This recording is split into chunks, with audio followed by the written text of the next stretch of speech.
नमस्कार साथियों, मैं हूं स्मिता शर्मा और आज का वीडियो NCERT के क्लास 11 के स्टूडेंट्स के लिए है। साथ में उन सभी स्टूडेंट्स के लिए है जो कंपटीशन एग्ज़ाम्स की तैयारी कर रहे हैं। तो साथियों, हम पढ़ रहे हैं विश्व जलवायु। पिछले वीडियो में हमने कोपेन के अनुसार विश्व जलवायु का वर्गीकरण पढ़ा था और उसी को कंटिन्यू करते हुए आज हम पढ़ेंगे जलवायु परिवर्तन। चलिए तो अब शुरू करते हैं जलवायु परिवर्तन। जलवायु परिवर्तन औसत मौसमी दशाओं के पैटर्न में ऐतिहासिक रूप से बदलाव आने को कहते हैं। सामान्यतः इन बदलावों का अध्ययन पृथ्वी के भौगोलिक इतिहास को दीर्घ अवधियों में बांटकर किया जाता है। जलवायु की दशाओं में यह बदलाव प्राकृतिक भी हो सकता है और मानव के क्रियाकलापों के कारण भी हो सकता है। जलवायु जो है वो वायुमंडल की दीर्घकालीन दशाओं को प्रदर्शित करती है और जलवायु में जो परिवर्तन होता है वो काफ़ी धीरे धीरे होता है, कई सालों में होता है।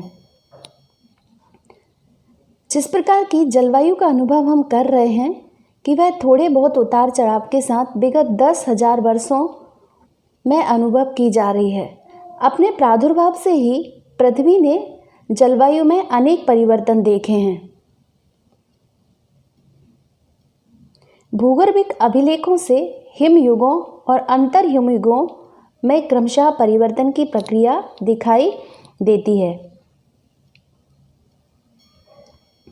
भूआकृतिक लक्षण विशेषतः ऊंचाइयों तथा उच्च अक्षांशों में हिमानियों के आगे बढ़ने व पीछे हटने के शेष चिन्ह प्रदर्शित करते हैं। हिमानी निर्मित झीलों में अवसादों का निक्षेपण उष्ण एवं शीत युगों के होने को उजागर करता है। अर्थात हिमयुग में जो भी परिवर्तन हुए थे वो हिमानी के नीचे जो निक्षेप जमे हुए हैं उनसे हमें पता चलता है कि किस तरह से हिमयुगों में परिवर्तन हुए थे, जलवायु से संबंधित परिवर्तन हुए थे। वृक्षों के तनों में पाए जाने वाले बलय भी आर्द्र एवं शुष्क युगों की उपस्थिति का संकेत देते हैं तथा उनकी उम्र भी बताती है कि ये साक्ष्य इंगित करते हैं कि जलवायु परिवर्तन एक प्राकृतिक एवं सतत प्रक्रिया है। वृक्षों के जो तने हैं उनमें जो बलय पड़ते हैं उनसे भी हमें पता चलता है कि जलवायु में किस किस तरह के परिवर्तन समय समय पर हुए हैं। भारत में भी आर्द्र एवं शुष्क युग आते जाते रहे हैं।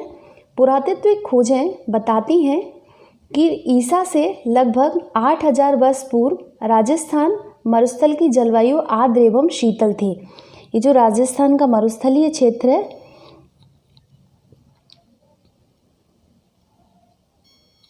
ये पूरा क्षेत्र, यहाँ की जलवायु कभी आर्द्र एवं शीतल हुआ करती थी।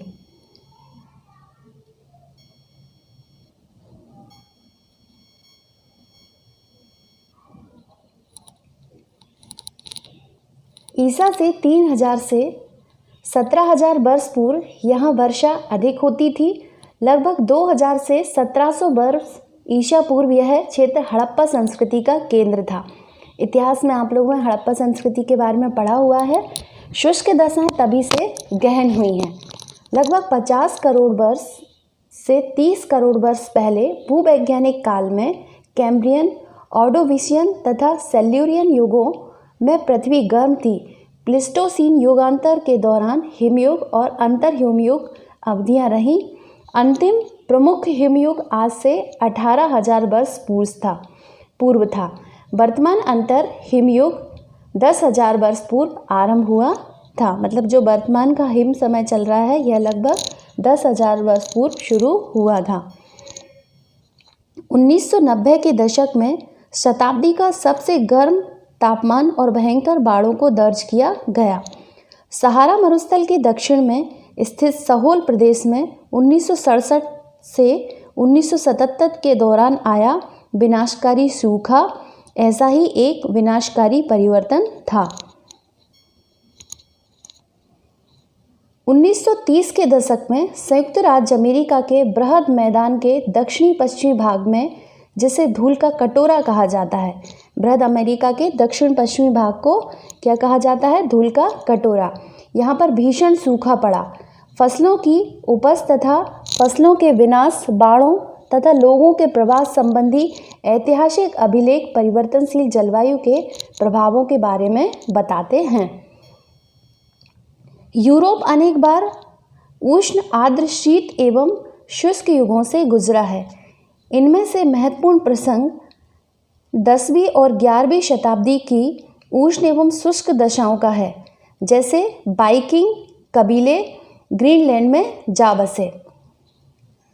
क्या हुआ कि जब 11वीं शताब्दी में उस उष्ण एवं शुष्क दशाएं बढ़ती गईं, इससे वाइकिंग नाम का जो कबीला था वो ग्रीनलैंड में जा बसा।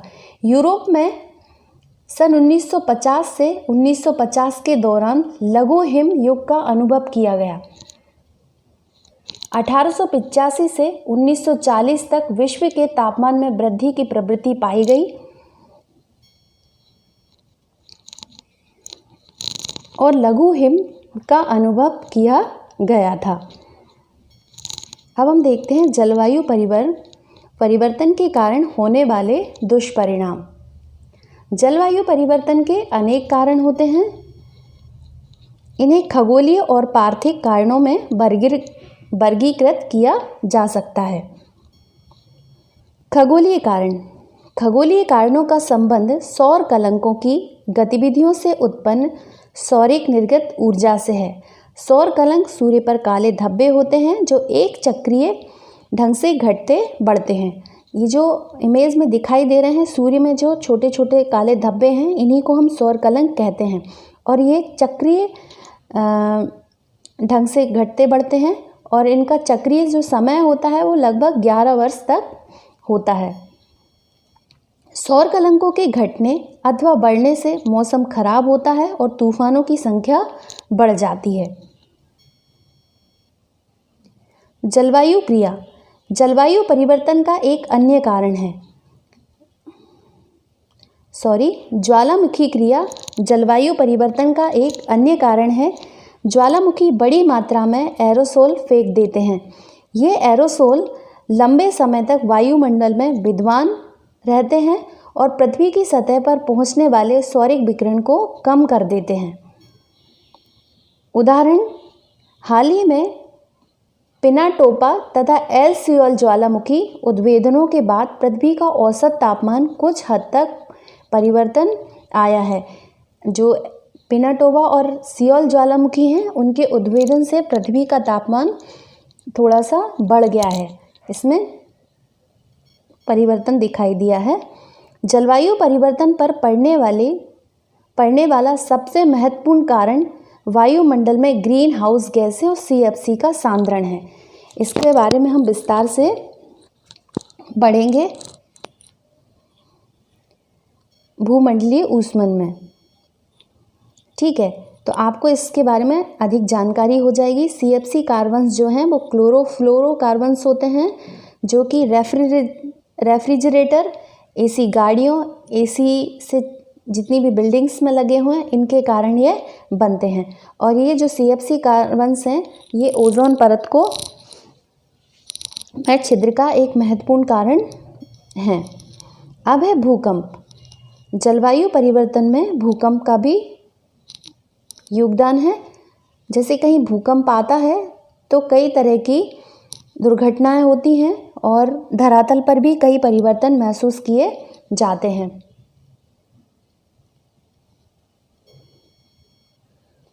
साथ ही में हम बताते हैं कि जलवायु पर पड़ने वाला सबसे महत्वपूर्ण प्रभाव जो है वो ग्रीन हाउस गैसों का सांद्रण है। इससे भूमंडलीय ऊष्मन बढ़ता चला जा रहा है। अगर इसी तरह से भूमंडलीय ऊष्मन की समस्या हम सबके सामने रही तो जो बर्फीली हिम है अंटार्कटिका और आर्कटिक की, वह धीरे धीरे पिघलने लगेगी और तटीय क्षेत्र जो हैं वो डूब के क्षेत्र में आ जाएंगे, जिससे एक भारी यानी कि व्यापक जलवायु परिवर्तन देखा जाएगा। क्योंकि ध्रुवों में जो बर्फ़ है वो पिघलेगी तो वहाँ से जो बर्फीला जो दबाव है वो कम हो जाएगा, तथा पानी का दबाव अधिक बढ़ जाएगा, जिससे कई तरह के जलवायु परिवर्तन हमें देखने को मिलेंगे। एवं जो जलवायु परिवर्तन होंगे वो समस्त मानव जाति के लिए अत्यंत हानिकारक होंगे। चलिए अब हम देखते हैं, जो हमने चैप्टर में पढ़ा है वहीं से एक क्वेश्चन लिया है कि निम्नलिखित में से विश्व का सबसे गर्म साल किसे माना गया है? 1990, 1998, 1885 और 1900